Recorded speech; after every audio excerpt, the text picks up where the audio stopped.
You're welcome back to Relationship Talk with Aderonke. This is another interesting episode in the chain of Relationship Talk. Today we are focusing on relative relationship. What's our relationship like with our relatives? Your uncles, your aunts, your cousins, your nephew, your niece. What is your relationship with them? What is it supposed to be like so that you don't end up like other people committing abomination ignorantly and innocently? So today, you don't want to rush out. You want to wait and know the reason and know the things to do to avoid these mistakes. What should you do to them? How should you treat them? How should you avoid rejection and disapproval from your relatives? If you stay tuned to the end, welcome back. It's your girl Aderonke. Thank you for tuning in.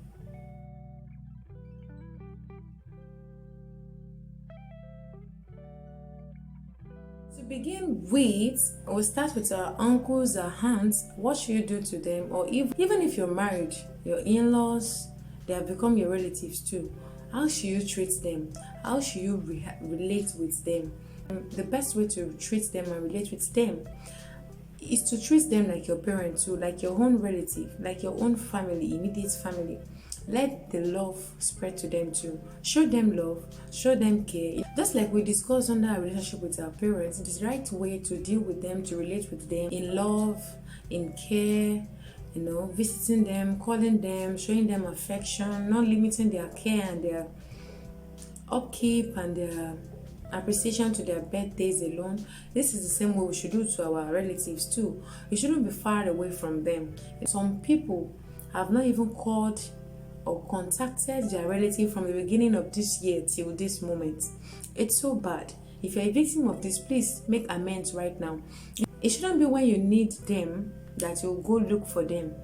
That is the reason why some people or some youth, by the time they're about to get married, they don't get the approval of their relatives on time. They don't even get the support they're supposed to get from them the way they ought to, because they've been far away from them. And they'll be like, now that you want to get married, so this is when you know that you want to visit us, you need our help, you need our presence. Some of them might not even come. Some of them might not even support you. They'll just come and just go and be like, after all, that's all you wanted from me. So please, you can never tell. You can't limit the help you'll be needing from them to just when you're getting married. You need relatives, you need people to be around you and your spouse to know that you have relatives, you're a good person. No.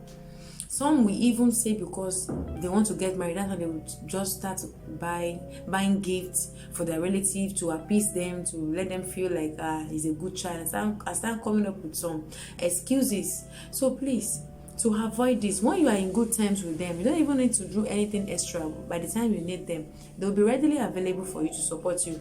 Perhaps in the future, you might want to go into politics and need some people to stand in for you, to support you. If your relatives are not there and outsiders are supporting you, it's only a matter of time. It cannot last. People will dig up your background, they will dig up your history and everything about you. And if you're not good with your immediate family, with your relatives, how will you be good to the masses? So let's adjust this. And going to nephews, nieces, your cousins, please, in order to avoid innocent taboo and abomination. And this is what I meant.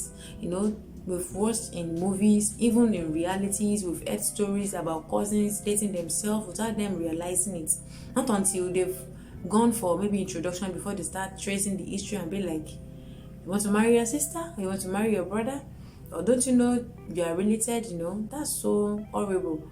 It's not so good to the hearing. Please connect with them. Even if you're not living with them, you can't be living in the same house, in the same compound like the Indians do. But please make sure you connect with them. There's so many platforms you can connect with your relatives, with your loved ones now, either on Facebook, Twitter, WhatsApp. You call them, messages, just keep in touch. Know them, know every one of them, so that in the future, let's say for instance now you are traveling and you see a person being accused wrongly. It might even be your cousin or your relative, but when you don't know them, you don't even know them, you don't know how they look like, how will you know that this is my person? I need to be there for the person. So please, let's amend on this aspect, and starting from our older ones, let's treat them like our parents, like our home parents. Going to our younger ones or older siblings, going to nephews, nieces, cousins. Please relate with them well. Let the bond be there. Let the family bond be there. Let the love be strong, and that nothing will come in between you people. And finally, perhaps in some families there are rivalries, there are conflicts, between parents, maybe between your aunts or your parents or your uncle and your parents. Please don't continue the family rivalry, the hereditary rivalry. Let it stop from your own time. You are a child of God. As you're listening to me, you're watching me right now. If your family are not in good terms with their relatives or with their siblings or your parents, please make sure you try your own best. Except if you've tried your best and they're like, we're not going to settle this, just try and do your own part to make sure you bring an end to it. Yes, don't say I'm younger. No, you can make a change even as young as you are. It shows that you are matured and you know what you're doing. We've seen a scenario where children will be the one to settle the conflict between their parents and their relatives. You can as well be an agent of change too. Don't continue this rivalry. Let's say your mom and your uncle, they're not talking with each other. Instead of you to see how you can help, maybe talk to your pastor or anybody that is close to them that can talk to them and settle it, you now continue, you now join into the conflict and the rivalry, and you'll be like, I can't talk to him, I can't call him, I can't even go to his house. No, my mom is not talking with him, they're not in good terms. It's only a matter of time. There'll be a time that you'll be needing them. You will need them. That time, it will be too late for you to start giving up some excuses. Even if your parents should tell you that you shouldn't, talk with them, although it depends on the type of conflict we're talking about here. If it is the one that is not life-threatening, and it is one that is not security-threatening, please make sure you do your part to see that there is love between your family, and make sure too that you are an agent of change. You are not just born to the world to just be here and just reproduce and have your own children and just continue.